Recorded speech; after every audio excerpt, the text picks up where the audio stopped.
church buildings were cared for and were given due respect. Churches, as far as we know, to show that we care for our churches, people used to paint, to roof, even though it was mud, cow dung and mud. People used to take care of their churches, and respect was given to our churches. Nowadays, you will discover that during the service, somebody will be eating in the church. And during the service, somebody will be chewing a chewing gum. And under the pews, under the benches that we sit and the chairs that we sit on, you will find bubble gums stuck there. Who brought them in? They are not demons, but our church members. So there is no longer enough care and enough respect given to our churches. Our churches should be attractive to our people and to our members. So we are now on the subtopic there, which is saying unattractive church facilities. We are now witnessing a wave of a lack of attraction on what we are building as our churches. It can be a makeshift structure, or it can be our own structures that we are constructing for the worship of our God. Unattractive church facilities. Poorly maintained facilities are unattractive to visitors and the surrounding community, and negatively impact on the outsider's perception of the church. Our churches are poorly maintained and are not attractive, even to visitors. They are not beckoning visitors to come in. They are not attractive. So we are saying our churches should be attractive to visitors on their own, just the building, just the structure. It should be attractive to our visitors and to the community. Where our church is planted in the community, is the community proud to have our church structure within their community? Can they say, this is our church? Yes, I understand we have many makeshift churches, but even though they are makeshift churches, is the community proud to point at our church as theirs? Does it belong to them? Many of our structures portray a very negative impact, even to the outside perception. How the community views us. Our churches are no longer carrying that value of our worship. It only remains when somebody opens their mouth to speak that we are children of God. Otherwise, our church do not represent us very well. Churches often are unattractive, not so much because they are old or poorly built, but because of poor maintenance. The non-attractiveness of our churches lies on that we are not maintaining our churches. The day they were organized or dedicated, it ended there, or the day we erected that structure, which we are saying it is our church, that was the last day it became beautiful and attractive. Henceforth, it is no longer attractive because there's poor maintenance. So what are we saying? We are saying we are expecting that we work on our churches together with our districts, so that our churches may help us to preach the true God and the soon coming Savior, whom we say we worship. Neatness, cleanliness, and tastefulness in decorating must be carefully guarded. At times, these things that we are talking about, they are very practical. And we know what we are talking about, and we witness this. Some of these things are done even in our sight, and we are quiet. We don't talk about it. We no comment, even positive or negative comment. As we don't comment. Neatness in our churches, cleanliness in our churches, and tastefulness even in the decoration that is put in front there, it should be carefully guarded. There should be care in our decoration, the choice of colors, how the colors are put there, and how the colors are mixed. You know, there are some colors which divorce each other. Automatically, we should know that there are some colors which do not go along when even put together. So we should teach our members to be careful how we decorate our churches. You know, there's a church which I attended one time. The decoration, you wouldn't say it is a worship, but a political decorum, something that nothing has to do with the God that we are worshiping. At times, the house is not clean, the surrounding outside there, the grass is like we are in the bushes, and things should be of good taste. And especially when we are there as pastors, we should speak to these things. Yes, we are meeting as many people at this local church, and people expect that others will do it for them.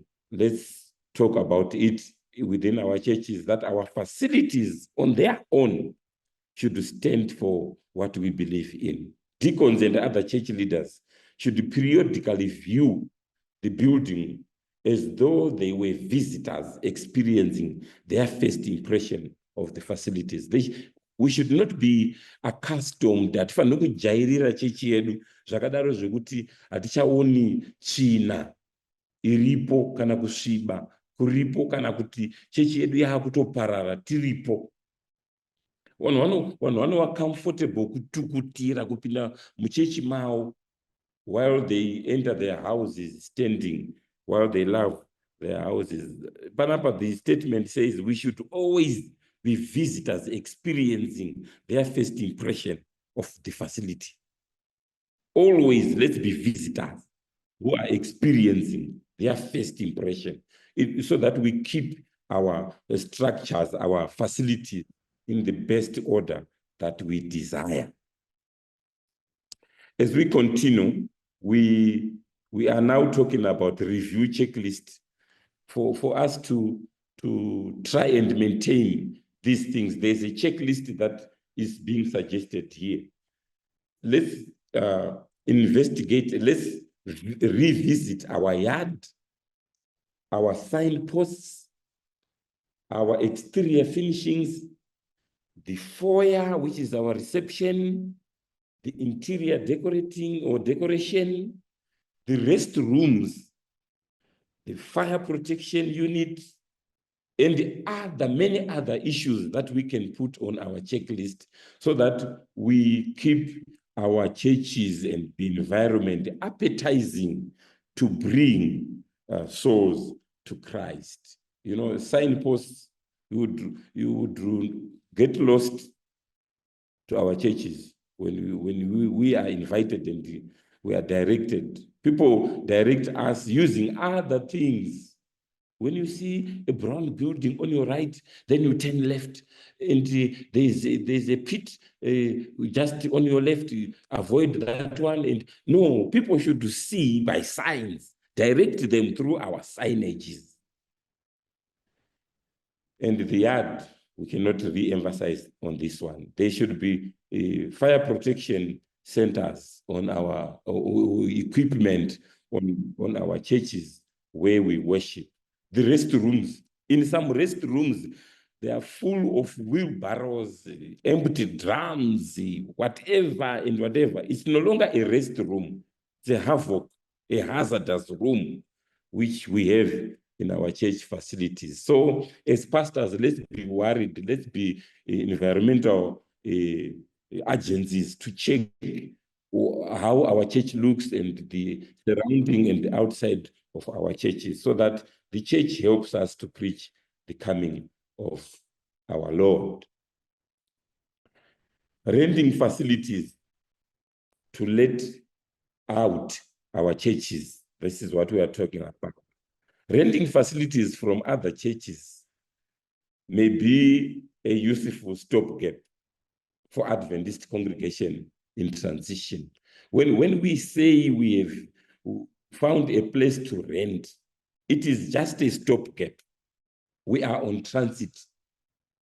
We should not stay there for a very long time. Mwenzi akagarisa anenge asisiri mwenzi. We should always remain visitors who are on transit. It is just a stopgap as we find a place for ourselves. Somebody will say, stands are not easy to get by or to get for us to build our own churches. Yes, that is understood and understandable, but we should be found doing something than to accustomize ourselves. Members usually see this as an unsatisfactory arrangement. My current church where I worship, it is somebody's homestead. And many people are not comfortable to enter even the toilet of that homestead. When people want to go to the toilet, they go out of the gate and go home. Even during the service, they are not satisfactory. The arrangement is not good for our members. Over time, the desire of convenience and owning one's own church building usually brings congregation to the decision to obtain their own good. When this desire comes up, let's not destroy it, let's not kill it. Even though we are entering our own makeshift, it is better than somebody's homestead. The desire to have our own within our midst. Let's shift our attention to facility documentation. If another church group in the community has lost their place of worship, allowing or even inviting them to rent the church for a period of time may be the Christian thing to do. Let's say in your community, another church has lost their worship center, another church, which is Adventist, can be all these other churches. They ask you to worship in your church, or you may feel for them and you invite them to come and invite and gather and congregate in your churches. It may look being Christian, it is a good thing to do, but it should be for a period, for a stipulated period of time. In such circumstances, every part of the rental agreement should be clearly stated in a legally binding document signed by the renters and by the conference officer in charge of the properties or in charge of the church properties. Do not rent out our church without this document being in place. The document to which the rental parties are signing, it should be a legal binding document. As they sign this document, the conference officer in charge of church properties should also sign and be a counterpart in that agreement. Do not do it on yourselves. I think this is emphasized, as you can see, it is in red. Put in red there tries to emphasize the needful practice to be done. As you produce a rental document or agreement with this other church which has come to ask for permission to worship in your churches, the document should be legally binding. And understand that the first point that we have raised there, it should be for a period of time. It should be legally binding. The renters should sign somewhere. And the conference officer in charge of church properties should also participate in the signing. Long-term rental of church buildings to other churches or organizations should be approached cautiously. Why? By doing this, we may end up losing our buildings. We may end up losing our properties. Some churches may become wiser than us to the extent that they will take and vanokubvutirai structure church yenyu because they've stayed too long on our premises. That's why long-term rental arrangements are being discouraged. The practices and reputation of some groups may adversely affect both the comfort level of the congregation and the perceptions of the community.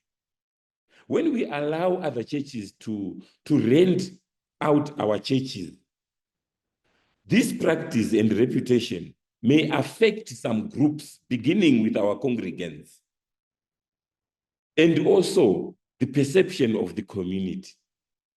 It may be distorted. How they view us can be distorted, and our members may depart. I have a group of people who departed from a certain church. They left the church and joined other Adventist churches somewhere else because the leadership of their church accepted other churches into their own building. So it should be treated with caution. Our minds should be there. As we continue, we are saying centrality and accessibility. Our churches, the demographics of our churches, where our members are coming from, it should be taken into consideration as we construct these facilities of worship. Where are our people coming from? That assessment should be done. It should be at the center of our planning. Where are our people coming from? You know, there are some districts where the church is even out of their district. They are worshiping in a building which is at the end, at the periphery of their district, outside their district, beyond their boundaries. That's where they go for worship. So when we institute or when we build, when we construct our facilities, the centrality and accessibility of our buildings should be a cause of concern. Visibility. An attractive building visible from a well-traveled thoroughfare comprises a perpetual and positive advertisement for the church and what it stands for. Our churches should be seen, should be visible. You see, it should advertise for us. When our structure stands there, it should advertise for us and what we stand for. It should preach on its own, even though when we are not there. So our churches should be visible. Affordability, you know, affordability, this one, we will agree that there are some churches that have taken long to be completed because we started them probably when we were still many, and those that remain there are no longer affording to complete the church. While working within the range of what the congregation can afford is important. Allowing costs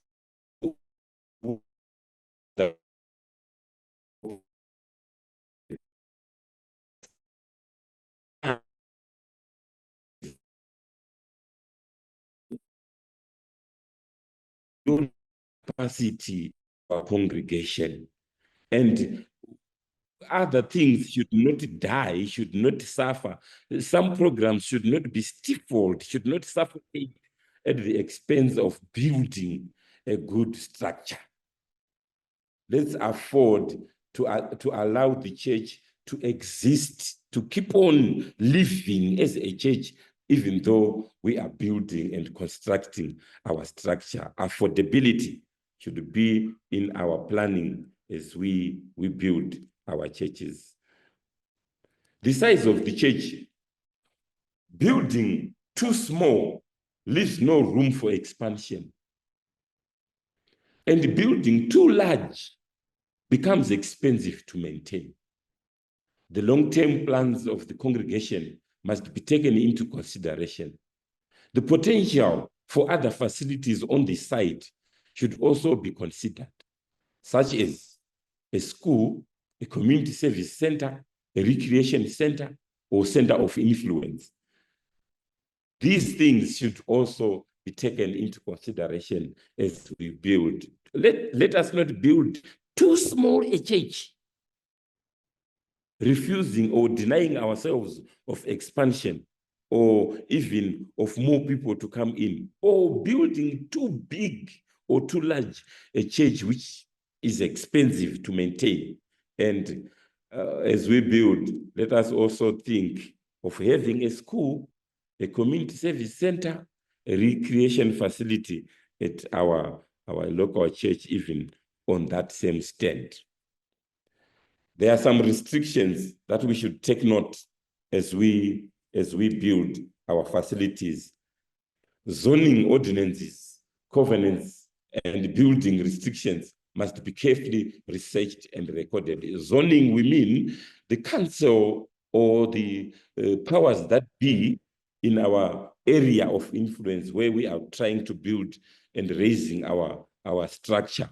Have zoning ordinances where they say in this part of this territory, we need no building in that area. It can be a swamp area, or it can be a place where we cannot put a house, or a place where church facilities are not allowed to be there. We should take note of these things. These things ignored will cost us after we have built a beautiful church. It can be demolished, it can be taken off, you can be fined, it can be, something may befall on us if we ignore these zoning ordinances, covenants, and building restrictions. In Adventist policy, church properties must be held in the name of the legal association set up by the conference for this purpose. You should understand that we are building an Adventist property, an Adventist building. And in the policies that guide properties, churches or our entities or our facilities, they are held in a legal association which is set up by the conference for this purpose. You know, there are some members who refuse the conference admission or owning their churches. They say, this is our church, we built it with our resources, the conference was not there, or you did not help us, you did not assist us. Once we build a structure for the church, it automatically becomes a church property, and it is admitted in the legal name of the association, which is responsible for taking care of the properties of the church. So let's educate our people and our members that when we are building properties for the church, they automatically are not ours. They are owned by the church through the legal entity of properties for the church. It is a policy which resides or which is lodged with the conference. The transfer of property should be done with the assistance of an attorney or other appropriate professional or entity as recognized by the local law and licensed in the jurisdiction of the property. When we now transfer a property, or even if we have built the property and now we want to transfer it, it should be done with legality in mind. The name of the legal association is as follows: Seventh-day Adventist Association of Southern Africa. This is the name in which all our properties are lodged in. So once we build a property, a facility for the church, it enters there. So we should be ready. Let me re-emphasize this. We should be ready to submit all documentations that the church requires as we register our property in this association. When we buy a stand, the agreement of sale And the title deed should be in the name of this association that we are highlighting here, not the local church or the local campsite. Properties of the Seventh-day Adventist Church are lodged with this legal association, Seventh-day Adventist Association of Southern Africa.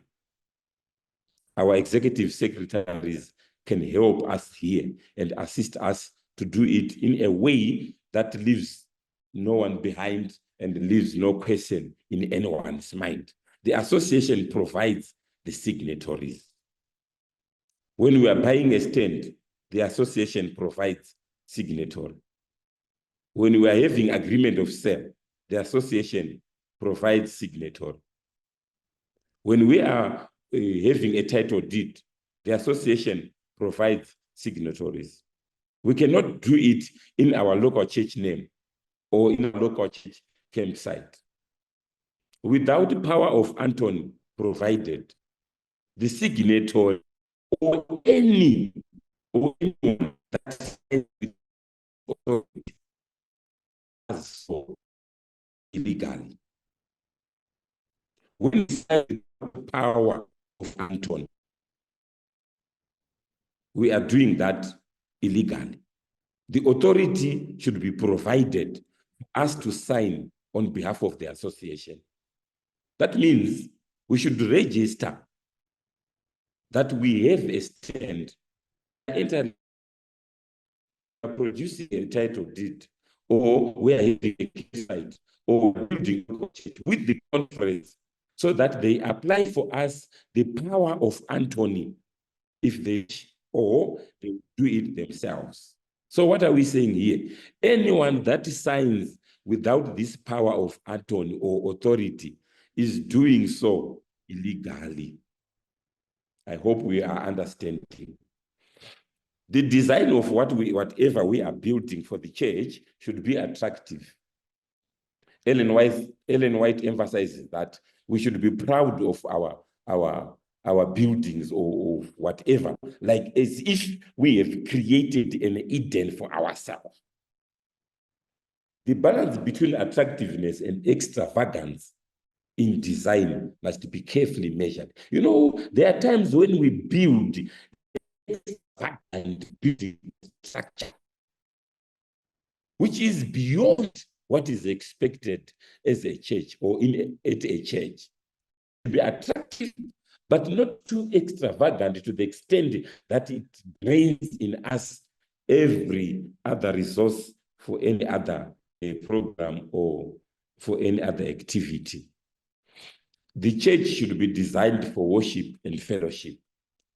Churches or church sanctuaries have often been designed as long and narrow rectangular shaped lecture halls, thus separating worshippers from each other and from their worship leaders.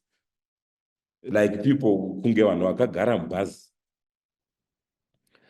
mukavaka chechi inenge bhazi inoseparata vanhu kubva kuna driver. This is what is being put across here. We build a rectangular shaped building. It divorces us from fellowshipping with one another and from our leaders who are leading the worship. Part of worship comprises together with one another and with God. Ideally, should be shaped so that worshippers are close to one another and close to their worship leaders. Design of our worship facilities should be in a way that it puts us together, ourselves, together with our worship leaders, together with God as we worship Him. The sources that we used to come up with this presentation, Minister's Handbook, page 150, and you read onwards, and the SID policy, WP 21. Where I want to emphasize is the issue of documentation. In our office lies the church development arm.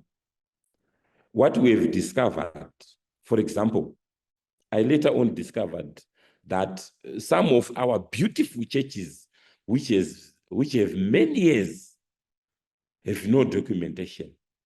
This came up when we wanted to do accreditation. Many of our churches do not have enough prerequisites. Documentation is not in place. So let's be worried to follow up on these things. As we conclude, when we are building a structure for the church, a facility for the church, this should lodge in our mind that we are not doing it for ourselves. We are doing it for the church. As we are doing it for the church, all documents